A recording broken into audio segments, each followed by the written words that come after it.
जंगल के बीचों बीच एक अनोखा स्कूल था, सवाना स्कूल। वहाँ शेर लिखना सीखते थे, जिराफ व्याकरण पढ़ते थे और हाथी पानी से पेंटिंग बनाते थे।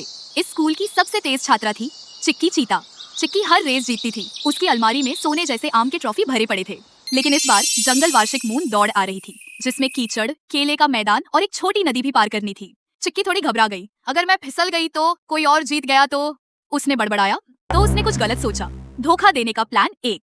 अपनी पूंछ में संतुलन के लिए रंग बिरंगे छोटे गुब्बारे बांध लिए दो। एक झाड़ी में शॉर्टकट का नकली बोर्ड छिपा दिया तीन। और एक तोते को ट्रेन किया कि वह गलत मोड़ पर चिल्लाए, इधर मुड़ो। आखिरकार रेस शुरू हुई। सभी जानवर लाइन में खड़े थे, तोतो, कछुआ, मिमी बंदर, एली हाथी और बाकी दोस्त। जैसे ही सीटी बजी जानवर दौड़ पड़े, कोई तेज कोई धीरे। अब आया बाधाओं वाला रोमांचक हिस्सा। मिमी बंदर कीचड़ वाले गड्ढे के ऊपर लटकी बेल से झूलकर पार कर रही थी। जेब्रा केले के छिलकों पर फिसलते हुए संभलने की कोशिश कर रहा था। एली हाथी नदी को तैरकर पार कर रहा था। उसकी सूंड नाव जैसी हिल रही थी। और चिक्की सबसे आगे थी। उसकी पूंछ से बंधे गुब्बारे हवा में उड़ रहे थे, जैसे उसे कोई रॉकेट की तरह दौड़ा रहे हो।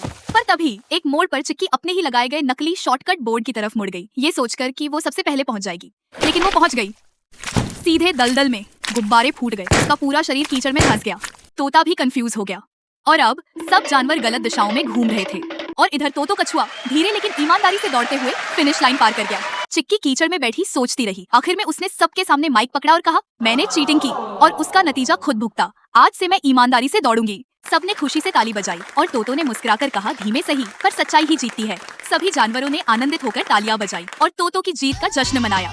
तो बच्चों, जो सिर्फ जीतने के लिए धोखा देता है, वो आखिर में खुद ही मुसीबत में फंस जाता है। ईमानदारी और मेहनत से चाहे हम धीरे धीरे ही आगे बढ़े, लेकिन असली जीत हमेशा उसी की होती है। और सबसे जरूरी बात, गलती मान लेना और उसे सुधारना भी बहादुरी है। जैसे चिक्की ने अपनी गलती मानी और अगली बार सच्चाई से दौड़ने का वादा किया, वैसे ही हमें भी हमेशा सच्चे और ईमानदार बनना चाहिए।